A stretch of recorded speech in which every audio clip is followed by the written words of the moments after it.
Hey everybody, hope I find you well and happy. And today I want to talk about bike helmets. And I published a video yesterday where I rode my e-bike, and it was pretty cool. I really enjoyed it, but it was not comfortable. This thing was pressing real hard right at the base of my skull in the back, on the bone there, and when I woke up in the morning, man, it was sore to the touch. Well, that's got to change. So I went, actually I think the bike ride was the day before yesterday. I went to the Camptown Cemetery yesterday. Anyway, yesterday I did a quick search, and I found out that we have a bike shop in Brenham. I never knew that. Now, the guy has a full-time job, and the bike shop is just on the side, and he explains that he does that so that the people of Brenham that are bike enthusiasts like him, they don't have to go to Bryan College Station or Houston or Katy or, drive into the big city to buy bike parts or get bike service. And he has good inventory of bicycles. I'm actually going to go back there and make a video about his bike shop and interview him next week, which will be cool. My display keeps going to sleep. I got to figure out the settings on that and make that not do it. Anyway, I ordered this helmet online. It's called a Nutcase helmet. It was like 80 bucks. Well, supposedly a good quality helmet. On the back it says, "I love my brain." And on the front, that's the manufacturer, Nutcase. That might be backwards to you. Trust me, it says Nutcase. So, here's my Nutcase. And I have my GoPro mount on here with adhesive. I was very careful to stick that on real good, and rode that one day with it. First time I really used it much, or at all. And it hurt my head. No gonna worky. So I went and talked to an expert, the guy at the bike shop, and he figured out pretty quickly that this is too big for me.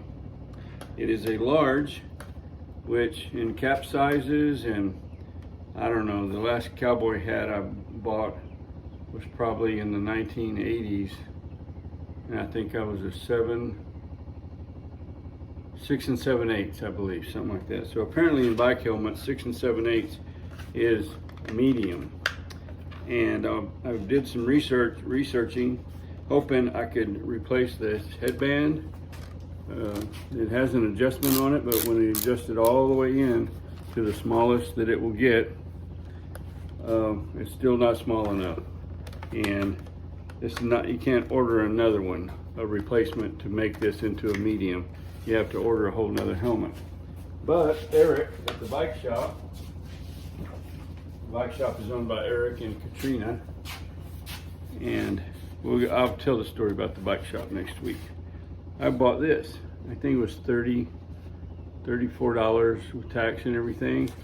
And the difference in that helmet and this one is like the difference in a rock and a pillow. This is so comfortable. Now my bike is white with orange lettering, and I don't think orange goes very good with lime green, but I don't care. This thing is super comfortable, and I like it. Let's see here. I got one problem though. Oh yeah, it fits great. I always thought bike helmets make you look so stupid. But I've seen so many people with them on and so many people riding, I don't think people give it a second thought anymore. So I'm gonna roll with it. I mean, what do I care? If I crash, I wanna protect my noggin, I guess. And anyway, so one problem I'm gonna have, I don't know if I'm gonna be able, there's not really a good place. That's the front of the helmet. I'm not sure how I'm gonna mount my GoPro. And that's driving me crazy, having to touch the screen. The screen will no, I guess after you do it enough times, I just got a message, the screen will no longer go away or what, blah, blah, blah, blah. So I only have to push it 3 or 4 times and it gets the message. So anyway, And this is a MIPS. I'm not sure what that stands for. It's something about prevents you from having lateral damage. If your head moves something, I don't know, MIPS, but anyway, it's a good thing. And I'm gonna have to talk to my buddy Kerry. He's had GoPros for years, and he's like an expert on. You get all kind with a accessory kit. You get all these different attachments, different way, clips and things that you can mount on bicycle handlebars or motorcycle handlebars, or like that one, the adhesive one for the helmet. But you need a slightly curved or flat, smooth surface, and I don't know that I really have that on this one. I'm not sure how that's going to work out. Maybe I'll figure something out. A little follow-up too on the Camptown Cemetery. When I did the editing on that, first, let's back up a minute. What was, I think, a 12 or 14 minute video that I published, and people with YouTube channels that do edit their footage, so to speak, they'll understand this. I walked in that cemetery. My total walking time or out and about was probably 30 to 40 minutes. I had more than a half hour of video, but that wouldn't make a very interesting. Nobody wants to sit and watch a half hour of somebody walking around a cemetery. I tried to just cut out enough for some of the more interesting parts, whether that was the conversation or the headstones or whatever. Anyway, I was doing all the editing, and I was able to see. Hey, Rich. Hey. My son over there. There's more flags over there that I didn't. When I doubled back, I mean, I was done. I was tired, and my legs were aching a little bit. My back was hurting. My health has improved a lot with the weight loss and everything, but I'm nowhere near like 100%, ready to blow and go. Anyway, I'm gonna double back over there and get the rest of those American flags that are laying on the ground.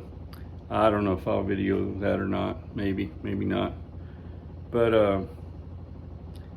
I really want to say I appreciate. There's some people that have become friends of mine. They have YouTube channels, and they're more like a neighborly, or your I hate to say small time, but they don't have 3 million views or 8 million subscribers and all that stuff, like Cletus McFarland or what's his name, the guy that gives all the stuff away. Man, he's got I've watched some of his videos. I can't think of his name. I bet you know who it is.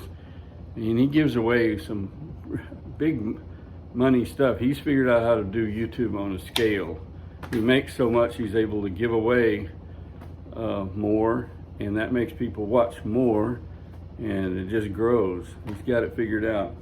Well, a lot of the people that I'm talking about, they're on a much smaller scale, but it's really fun to watch. It's like having old friends, and you just watch what they're doing that day.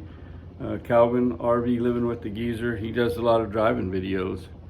He just talks about things, tells stories about when he was a fireman and growing up on a ranch in South Texas, and all kind of stuff.